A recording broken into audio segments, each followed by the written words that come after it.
لدرجة السجالية الفاصل والداسف. انا اقول لك على شفته بكل صراحه.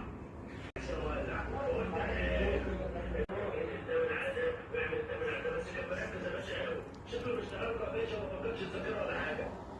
تعرف تجيب الورق ده ولا اقول لك؟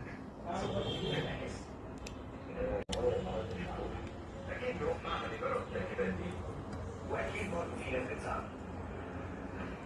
صباح الفل.